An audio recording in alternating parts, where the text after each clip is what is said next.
Hello friends, good morning. Welcome back to my channel. আমি অনিশা। আশা করি আপনারা অনেক ভালো আছেন আর আমিও অনেক ভালো আছি। এখন বাজে হচ্ছে 6:30 আর স্টেশনে এসে গেছি।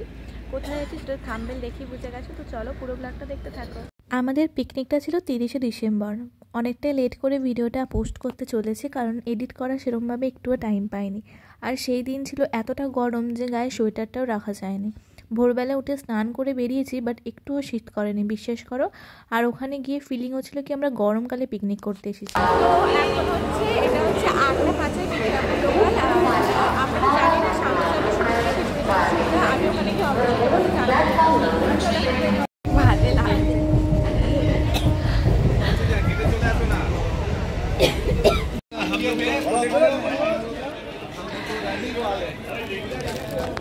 অবশেষে আমরা নামলাম হচ্ছে এখন ডিউটি স্টেশনে। বাজে হচ্ছে 9:45 মতো।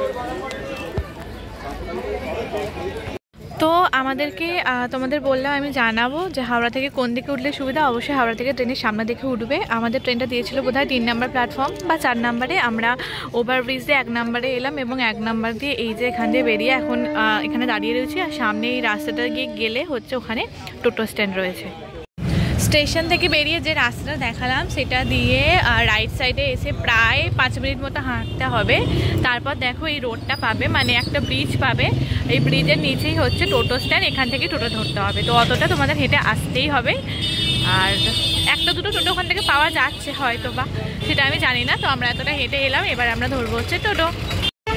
এই যে এখানে রয়েছে শরৎচন্দ্র গ্রাম পঞ্চায়েত, এর পাশেই হচ্ছে টোটো স্ট্যান্ড।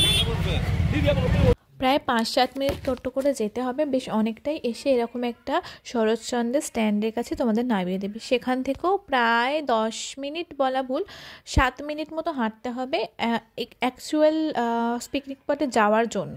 এখান থেকে মোটামুটি 5 মিনিট হাঁটলে ওই শরৎচন্দ্রের স্মৃতিকুটিরটা তোমরা পেয়ে যাবে। অ্যান্ড ওখান থেকে আরও 2 মিনিট হাঁটলে 2-3 মিনিট, তবে গিয়ে তোমরা পিকনিক স্পটগুলো পাবে এবং ওই নদীর ধারটা পাবে। তো এইমাত্র আমরা এই যে শরৎচন্দ্রের বাড়ির সামনে দিয়ে যাচ্ছি। আমাদের যেহেতু স্পটে ঢুকতে অনেকটাই লেট হয়ে গেছিলো, তার জন্য আমরা ভাবলাম এটা ফেরার সময় দেখব। আগে আমরা চলে যাচ্ছিলাম হচ্ছে আমাদের স্পটে। আর এই পাশ দিয়ে হেঁটে হেঁটে যেতে হবে। এখানে অনেক রকম ছোটোখাটো দোকান বসেছিল, সেগুলো আমাদের আর দেখা হয়নি, কারণ ফেরার সময় ট্রেন ধরা তারা ছিল। আর যেহেতু একবার স্মৃতিকুটিটা ঢুকতে হতো, সেই ক্ষেত্রে আমরা ভালোভাবে দেখে উঠতে পারিনি বলতে পারো। আর সারা বেলা এতটা রোদ্দুর ছিল, ওই তাঁবু থেকে বেরোতেই খুব কষ্ট হচ্ছিলো। তাই আমরা আর গিয়ে বেরোতে পারিনি যে মাঝে গিয়ে একবার দেখে আসবো, এটা হয়ে ওঠেনি। লেক মতো আছে, লেক ঠিক বলবো না, এখানে ক্যানেল করা আছে, নদী থেকে হয়তো জলটা এদিকে আসে। এইমাত্র এসে পৌঁছলাম। তোমাদের আগেই বললাম আমাদের স্পটে ঢুকতে লেট হয়ে গেছে, তাই এসেই সকলে মিলে আমরা বসে পড়লাম টিফিন খেতে। টিফিনে ছিল লুচি, আলুর দম আর হচ্ছে মিষ্টি, যেটা আমি একবারই খাই না। আমাদের এখন টিফিন করা হয়ে গেছে। আর এখানে এত রোদ্দুর, মনেই হচ্ছে না যে ডিসেম্বরের 29 তারিখে আমরা এসেছি পিকনিক করতে। মানে এবারে ঠান্ডাটা সেভাবে পড়েও নেই, আর প্রচণ্ড গরম, রোদ্দুর প্রচণ্ড, ঘুরতে একটু ইচ্ছা করছে না। আর এদিকে এরা খেলা শুরু করে দিয়েছে, চলো তোমরা দেখতে থাকো। এই যে যদিও এই ছাতাগুলো এগুলো আমাদের নেই, আমাদের হচ্ছে এইটা। আর এইটাকে এখানে খেলতে শুরু করে দিয়েছে, আমরাও খেলবো, তবে এখন না, বিকেলে রোদটা পড়ে গেলে অনেক কিছু গেমস আছে, সবটা ব্লগে দেখতে পাবে, ঠিক আছে। টিফিন কমপ্লিট করে আমরা বেরিয়ে পড়লাম হচ্ছে নদীর ওদিকটা একটু পরিদর্শন করতে। তো এখানে এসে দেখলাম একটা অনেক বড় গ্রাউন্ড মতো রয়েছে। আর এখানে A to Z অনেক কিছু বসেছে, মানে বিভিন্ন রকম খাবার দাবার যেমন স্টল বসেছে, বিভিন্ন রকম খেলনাপাতি, সমস্ত কিছু স্টল বসেছে। যারা ভাবছো একদিনের মধ্যে এসে ঘুরে আবার ব্যাক করবে, মানে পিকনিক না করে শুধু জায়গাটা ঘুরে যাবে, তাদের জন্য কিন্তু ঠিকই আছে, কারণ এখানে অনেক কিছু খাবার দোকান রয়েছে। আর ঘোরারও মোটামুটি যেমন জায়গা আর কি, এই একটু জমি রয়েছে। যারা একবারই শহরে থাকো তারা তো এরকম চাষের জমি দেখো না, সেগুলো দেখতে ভালো লাগবে। চোখের সামনে ফুলকপি, বাঁধাকপি এগুলো চাষ হচ্ছে। আর বাঁ সাইডে পড়বে এরকম একটা নদী, নদীটার নাম আমার এক্সাক্ট মনে নেই, কিন্তু ভীষণ রোদ্দুর থেকে আমরা বেশি দূর এক্সপ্লোর করতে পারিনি। চলে এলাম হচ্ছে আমাদের তাঁবুতে, এসে খেলাম হচ্ছে আমরা চিকেন পকোড়া। আর তারপর বিভিন্ন রকম গেমস হচ্ছিলো, তো তোমরা দেখতে থাকো। আমি যদিও কিছু হয়নি, বাট আমার বাপি আমার মা দুজনেই কিছু না কিছু হয়েছে। আর বাবা মা হয়েছিল পাসিংটা বলে, সেখানে আমিও ছিলাম, বাট আমি অনেক আগেই আউট হয়ে গেছি, মানে কী আর করবো, কপাল আমার এটাই। আর বাপি এখানে আর কি হিট দ্য ক্রিকেট এরকম কি একটা ছিল না, বল মারতে হয় ক্রিকেটে হিট করে, তো সেটাতে বাপি কিছু একটা হয়েছে। আর পাসিংটা বলে মা হয়েছে বোধহয় সেকেন্ড। এইভাবেই চলছিল খেলা।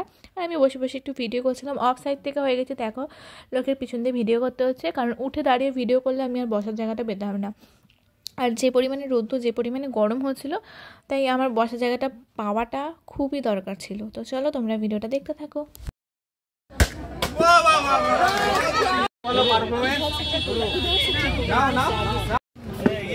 टेंट गाड़ के हम लोग करते सब जगह है, टेंट सब टेंट गाड़ के जगह छेका है।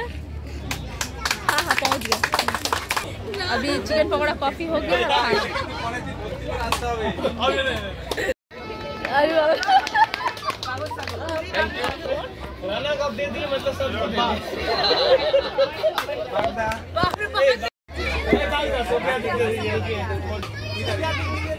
সব গেমসের পালা মিটলো অ্যান্ড আমরা এবার খেতে বসে বললাম। এখন বাজে প্রায় 2:45 মতো। এখন আমরা লাঞ্চ করতে বসলাম।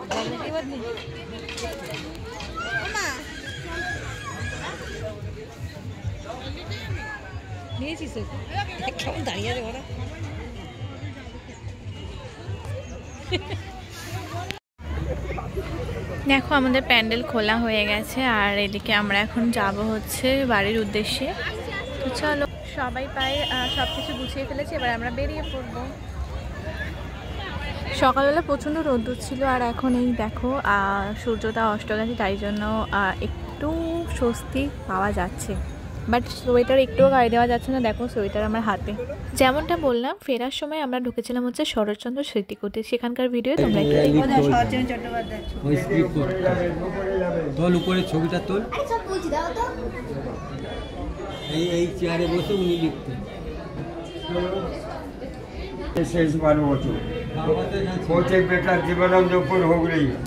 পৈতৃক বেটেটা কোথায় তাহলে? হুগলি জেলায় ব্যান্ডেটিং যেটা, এটা কেনা সম্ভব।